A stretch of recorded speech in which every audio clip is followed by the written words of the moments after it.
everybody, I am here with Samir Doshi. Hi.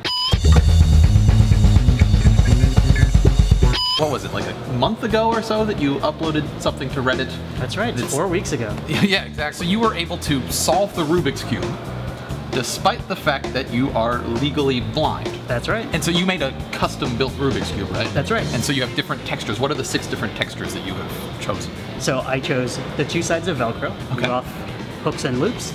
I chose a lot of the other textures I chose were based on the fact that, well, my daughter can reuse these later. Sure. So there are a whole bunch of stuff that you would use to bedazzle stuff. Diamond gems. Sure. And round gems, and then lastly some Dora the Explorer stickers. Quite frankly, I can't see the thing anyway, so I don't care how it looks. You actually made the front page of Reddit again, I want to say, was it last week? That's right, a week ago today. Yeah, wow. About a week ago, I posted a picture on Reddit of how I was able to solve a Rubik's Cube despite being blind. A lot of the questions I received in response were along the lines of, hey, if you're blind, how do you use a computer at all? In order to make that 3-minute video, it took about 8 hours of recording. I would record something and think, great, I'm done. And I'd go and play it again and find out, oh, nope, I'm half off the frame. And I just couldn't tell. Right. Because I literally can't see what I'm recording. Yeah, like you can't see the screen right there, can you? Like, No, it shows no, us. not Yeah, at see, all. I can, yeah. I actually didn't even know that was a screen. I thought it was some kind of reflector or something. No, that's us. That's what the camera is okay. picking up right now. I often keep my computer on mute because I hate all the little warnings that pop up and everything. So I got the video perfect, and I was like, yes, I'm ready to go. I unclick mute, and the first thing I hear is my dog snoring through the entire video. I can only see... That's that human element. That makes it real. That connects us to you. Right. Out of the blind population, only 10%, and that's rounding up, are actually entirely blind. Okay. Have no light perception. So for example, do you know what my shirt is right now? Do you know what is on my shirt? I don't know, but is it like a Hawaiian shirt? It looks like a Hawaiian shirt. Yeah, it's got a pattern on it. They're actually dinosaurs. Oh, really? Oh, Yeah. cool. Okay. We have a preferred retinal location that we see out of. Mine is slightly to the left. Wait, can I move my hand around and you can tell me where? Looking at the edge of your finger. Yeah, right there. Okay. So I can see it, I can see it, I can see it. I can't see it anymore. Okay. I can see it now, I can see it, I can see it, can't see it. So it's like very specific places. Yeah, it's not a perfect circle. Yeah. It's a really odd shape. Have you been blind your entire life? Or is this... No, I've only been blind for a little bit over a year now. Oh, really? Yes. This is very new. Wow. Yeah.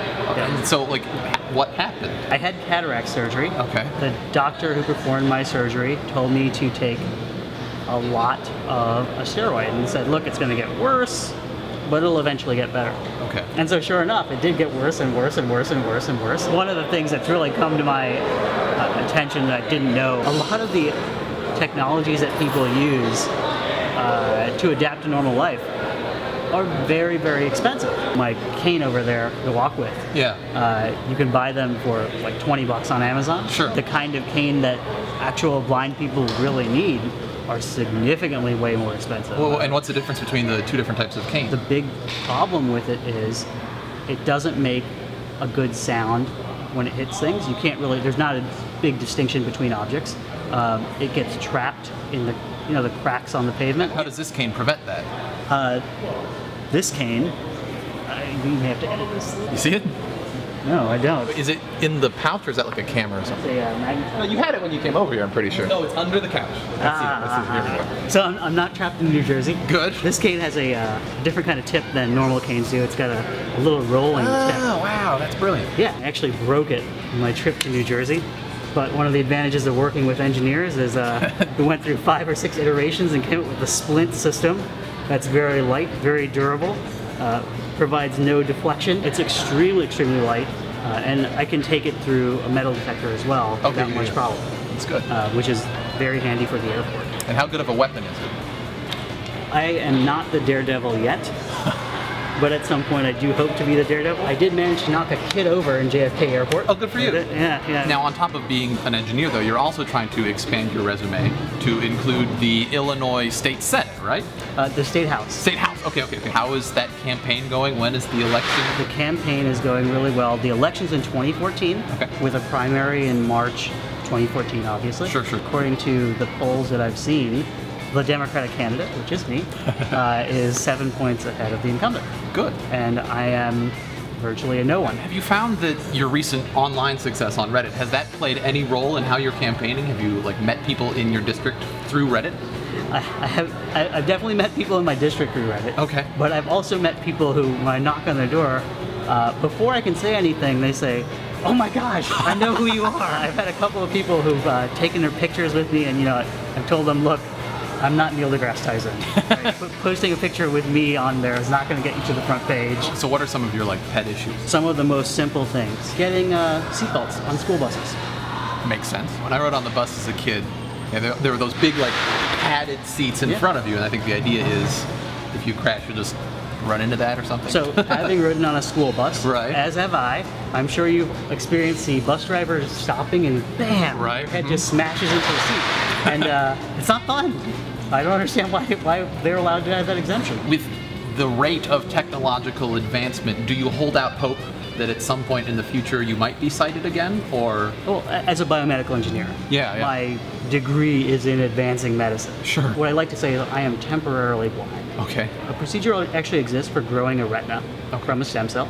So at some point, someone's going to eventually develop a procedure for growing the pieces of the eye that I need working again. Let me preface or post-face it by saying the damage has been done to my optic nerve. So that's a part of the brain. Sure. So although there's a little bit of hope there, I'm not holding my breath. I'm guessing if something is done to fix that, it won't be actually fixing the eye. It will probably be something like wireless transduction to the brain directly. And so with your foray into politics, I mean, clearly issues of stem cell rights and research rights, that's going to be, I mean, is that anything that like state legislatures have any control over, or? State legislatures absolutely have control over that. And state legislatures also have control over where a lot of research and development funding goes and where focus goes. I don't know if you know this, but fewer than, I think the current statistic is 10% of legislatures in the US at state, at the national level, and even lower than that, are engineers and scientists. Okay. The legal field is highly represented, as our business field. And I think with more representation from engineers and scientists, we can start focusing on advancing science, and advancing technology. Thank you so much, Samir, for reaching out to me and for sitting down with me. And if they want to learn more about your campaign, where should they go? What should they do? If people want to learn about my campaign, if they want to volunteer, if they want to contribute, they can go to IllinoisVisionForward.com. Okay. And everything's on there. And then also I've got an official Facebook page, so when you search for Samir Doshi on Facebook, one of the first things that comes up is Samir Doshi Politician. And let me thank you for putting up instructions that were clear enough on how to solve a Rubik's Cube that I did it even though I was blind. Nice. Well, 23-year-old Dan is very, appreciates the thanks, and 17-year-old Dan never in a million years saw this coming. So, no problem. Cool. Thank you. Yeah, thank you. You're welcome. Everything. All of the feels. Feels. If you like what you just saw, if Dan put you in a state of awe, subscribe to him and click the orange button. It really, really, really, really, really means something. If you would do that, that'd be really cool.